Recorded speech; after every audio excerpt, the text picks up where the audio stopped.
Bonjour les gamers, bienvenue sur ce grand déballage absolument incroyable de sonvideo.com. Alors je suis très heureux, mais comme toujours, j'ai toujours la sonrisa à chaque fois parce qu'on présente des produits pas possibles en audio, en vidéo, en audio. Mais pour la première fois, voici ce qu'on va présenter.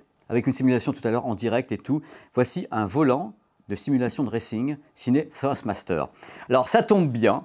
Parce que, on va dire que je ne connais pas la marque, que je ne connais rien du tout et que Xavier va arriver dans quelques instants pour nous parler de tout ça. D'abord, la marque, c'est quoi Thrustmaster exactement? Et on va bien sûr avoir un grand déballage du volant de simulation et essai sur le terrain avec, voilà, vous allez voir tout à l'heure, c'est incroyable. Une vraie vidéo pour les gamers et les autres, les gens qui aiment le gaming, la technologie et autres. Voici Xavier, magie du direct. Incroyable. T'as vu ça un petit peu? On est incroyable. Salut Xavier. Salut. Ça va? Impeccable, je suis content d'être ici. Moi aussi, moi c'est Pépé. Hein. Et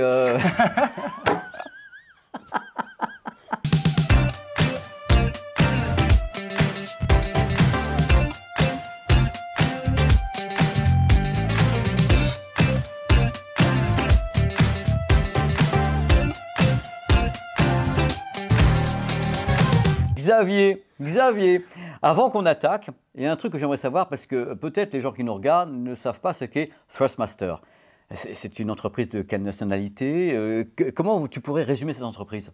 Alors, Thrustmaster ou Thrustmaster, c'est une entreprise initialement américaine qui a été créée en 1990 et qui depuis 1999 a été acquise par une entreprise française. Donc maintenant on peut dire qu'on est français.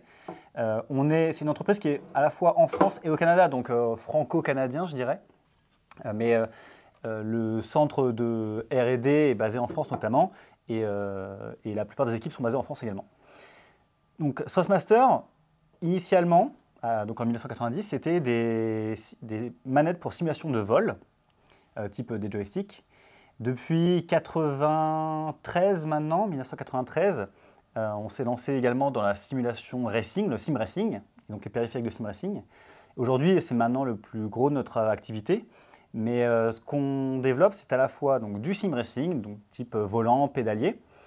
On a conservé l'activité de périphériques de flight sim, donc type des joysticks ou des yokes. Il faut que tu expliques un petit peu les choses parce que là, on va sur une dialectique qui, quelquefois, Xavier, n'est pas celle des gens qui nous regardent. Alors, il y a yoke, donc sim racing, voilà. Donc simulation de course, voilà, devant un moniteur ou bien un écran géant. Je crois qu'il faut. Alors, le yoke, c'est quoi? Alors, le yoke, si on parle de flight sim, donc c'est simulation de vol, en aviation, on a plusieurs types de commandes pour un avion. On a des joysticks, comme on le connaît, donc ça, voilà, un joystick classique, et le yoke, qui est un autre type de commande, qui est plutôt comme on va dire un V, où on a les deux mains sur le yoke et qui permettent de commander un avion, mais d'une manière différente. Les yokes sont plutôt destinés à Boeing. D'accord. Donc vous avez tous les types de simulation. C'est ça. Donc en 2025, Xavier, l'entreprise que tu représentes, ce sont des choses comme ça. Et d'autres produits que tu as également en gamme? On a également une gamme de manettes, donc manettes classiques pour console, donc type Xbox et PC. D'accord. Mais aujourd'hui, pour la première fois dans un grand déballage, on va parler de ces outils. J'ai appelé ça un outil pour faire de la simulation de racing. Et là, tu as ce produit. Quelle est sa référence d'abord? Parce que là, on fait vraiment le téléachat, on y va franco. Alors, on y va, Xavier. N'hésitez pas à flasher le QR code, acheter. Non, donc c'est le T598. Yes. C'est notre nouveau volant qu'on a sorti en fin d'année 2024. Et c'est l'une des plus grosses innovations en sim racing, en volant de sim racing, puisque ça intègre un nouveau type de moteur. Donc quand on parle de moteur ou de base, on parle de cette partie-là. Il faut savoir que pour faire du sim racing, il faut trois éléments. Un moteur ou une base, un volant et puis un pédalier. C'est ce que vous avez besoin pour piloter sur les jeux vidéo de racing. Donc ça, c'est une innovation parce qu'on a changé le type de moteur intérieur. On a créé notre propre moteur qui a des facultés très spécifiques par rapport aux produits qu'on avait déjà sur le marché. Et pour ceux qui connaissent un petit peu, on se parle de direct drive en termes de technologie. C'est une technologie qui a la réputation d'être plus puissante, plus fluide, plus directe, puisque l'arbre de contrôle ici est directement dans le moteur. Et nous, avec ce T598, on a créé un moteur qui est direct axial drive, qui en fait, ça a une composition qui est différente. Les aimants sont mis de manière différente, la bobine de cuivre est mise de manière différente également, et ça permet d'avoir un produit qui est plus réactif et qui est aussi moins cher. D'accord, parce que tu sais, moi je me pose en parfait béotien, un mec qui regarde les potes jouer. J'ai du mal, moi, à savoir quelles sont les réelles différences entre les produits. On a l'impression que c'est un petit peu toujours la même chose. Ce que les gens demandent, c'est avoir la sensation. Donc la vitesse, ça démarre de façon instantanée. Et ce que les gens attendent beaucoup de ton concept que tu présentes aujourd'hui, c'est notamment le retour haptique. Donc en effet, ce moment de vibration où tu sens le sol, le gravier, ça fait partie de ton concept, tout ça. Tout à fait. Alors le force feedback, on appelle ça le force feedback ou le retour de force. Retour de force. C'est l'élément essentiel du sim racing, puisque comme tu l'as très bien dit, c'est ce qui permet de faire ressentir les sensations dans le volant. Et donc ça, c'est créé par le moteur ou la base qu'on a ici. Et donc, ce force feedback ou le retour de force, c'est quoi? C'est les informations qui sont envoyées par le jeu, qui sont retranscrites à travers la base et donc à travers le volant, sous forme de résistance, de force, de vibration. Et c'est ça qu'on ressent quand on joue, c'est-à-dire on va ressentir l'adhérence des pneus, les différences de texture. Par exemple, quand on arrive sur le gazon, on sent que ça va être du gazon. On va ressentir les chocs aussi avec les différents. Le gravier quand on sort de piste. Absolument. Moi, c'est ma spécialité. Voilà. C'est pour ça que je t'en parle. Le gravier, quand je suis là, ben voilà, ça y est, on y est. Mais c'est super impressionnant parce que moi, j'ai vu les progrès sur le retour haptique. Au début, c'était un petit peu grossier, si je puis dire, mais maintenant, on a la sensation réelle de ressentir les vibrations, enfin le retour haptique qui sort de tous ces moteurs-là. C'est de dire, je pense que c'est vraiment une marge de manœuvre étonnante qu'on a pu faire depuis quelques années. Tu arrives à faire ça parce que, bon, il y a l'image, il y a la sensation, bien sûr, on verra tout à l'heure justement de pilotage, mais ce retour haptique, c'est la force justement que vous avez sur cette crédibilité, si je peux dire, du jeu. Tout à fait. Et c'est ça, en fait, la plus grosse évolution du sim racing ces dernières années, c'est dans la finesse du force feedback ou du retour de force, et aussi dans la puissance. Parce que ce qui va différencier un produit comme celui-ci d'un produit plus entrée de gamme ou d'un produit plus haut de gamme, ça va être le niveau de détail que tu peux ressentir à travers le volant, et ça va être à quelle force tu vas pouvoir le ressentir. Ici, donc, comme je le disais, on est sur un volant direct drive, même direct axial drive. Il y a plusieurs types de technologies. Nous, sur notre gamme plutôt entrée de gamme, on est sur une motorisation qui est hybride drive, donc avec courroie et engrenage, qui est moins cher, mais qui a des facultés différentes en termes notamment de finesse. Donc c'est ça ce qui va différencier un produit plutôt qu'un autre et aussi un prix plutôt qu'un autre. Oh là, Xavier, imagine, là tu m'as convaincu. Ça y est, c'est bon, oh là là, j'ai envie de faire du sim racing. Qu'est-ce que je dois acheter? Parce que là, je vois ton produit, le moteur, je vois ça, mais il y a le châssis, le pédalier. Est-ce que je peux faire, je suis obligé d'acheter le bloc complet? Je peux faire ça comment, si j'ai envie de me lancer? Alors, la première étape, déjà, c'est choisir le type de volant que tu souhaites selon ton usage et le niveau de, comme je disais, de puissance ou de détail que tu veux. Donc, pour ça, les trois éléments, il te faut une base, un volant et un pédalier. Tu peux soit acheter l'ensemble en un seul pack, comme le T598, il est vendu en un seul pack. Mais si tu souhaites faire ton propre système avec cette base-là et un autre pédalier ou alors un autre volant, tu peux acheter les éléments séparés. Mais on va dire que le cœur de ton système, ça va être la base. Ouais, c'est ça. Ensuite, tu as bien sûr donc, ta console ou ton PC, que je mettrai un peu de côté, mais en fonction de ton installation chez toi, il faut choisir une base en conséquence. Donc, est-ce que les joueurs qui nous regardent, s'ils veulent travailler sur Xbox, sur un PC, sur la PlayStation, par exemple, est-ce qu'ils ont des instruments différents ou c'est le même produit capable d'être compatible avec tout? Alors, le T598, on a la chance de l'avoir en compatibilité PlayStation PC et PC Xbox. D'accord. C'est deux références différentes, mais ce produit-là est disponible sur les deux consoles. Après, ça va vraiment dépendre des modèles. Il y a des modèles qui sont disponibles que sur PC, pour la plupart. Des modèles qui vont être disponibles que PlayStation PC ou que Xbox PC. Mais il faudra que tu te bases dans ton choix sur ta console ou ton PC avant de choisir ta base, bien évidemment. Et pour le châssis, parce que je vois toujours des tas, même chez toi, et des potes qui travaillent, qui ont acheté le châssis complet avec le truc, on verra tout à l'heure, ça fait rêver, quoi.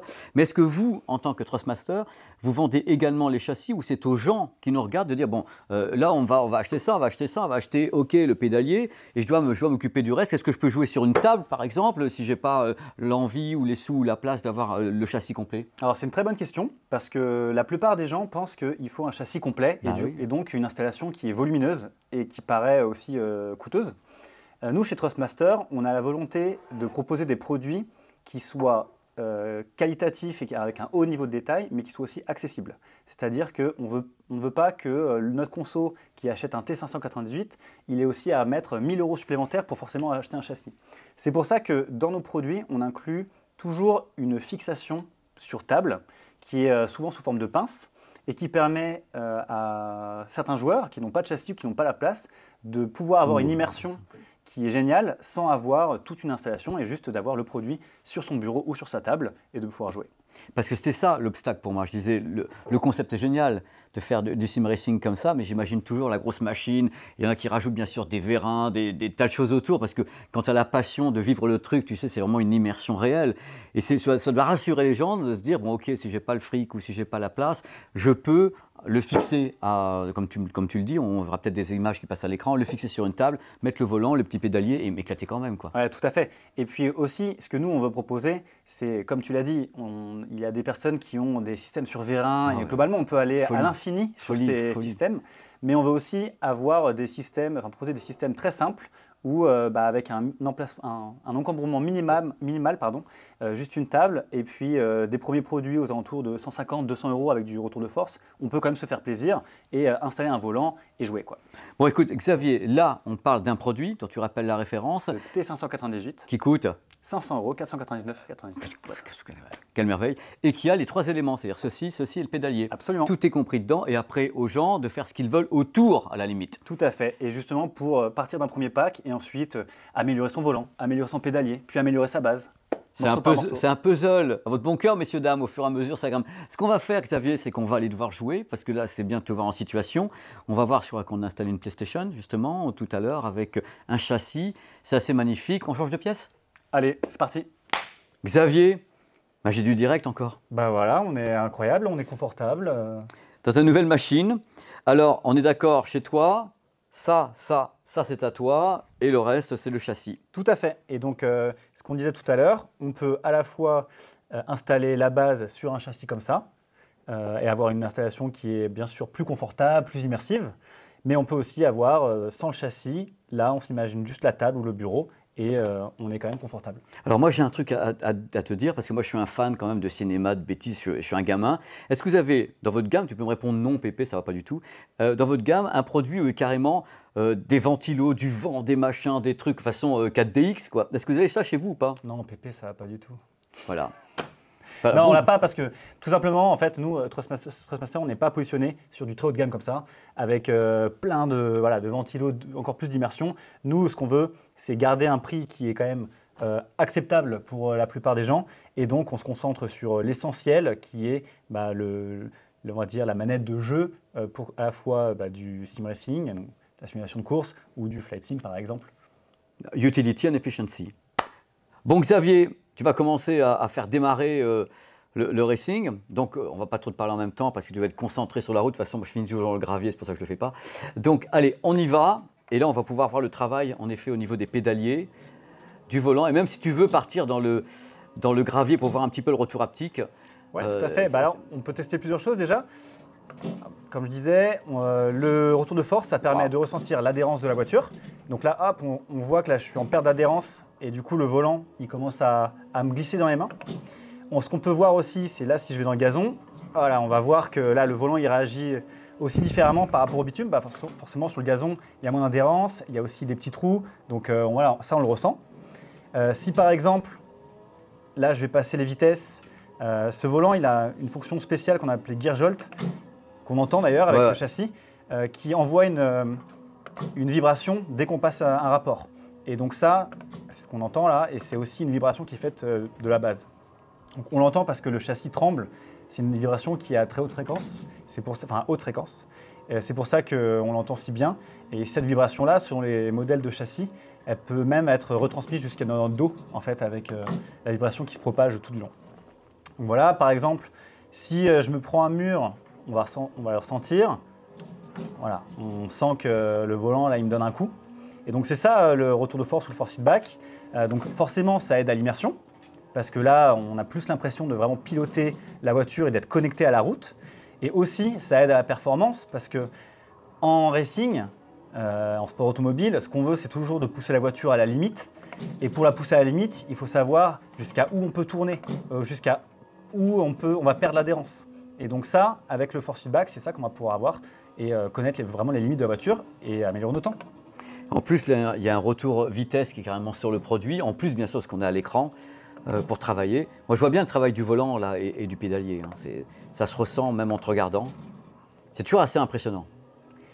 Bah, ce qui est bien, c'est que à la fois, en fait, on change de dimension quand on joue à un jeu de simulation de course avec un volant.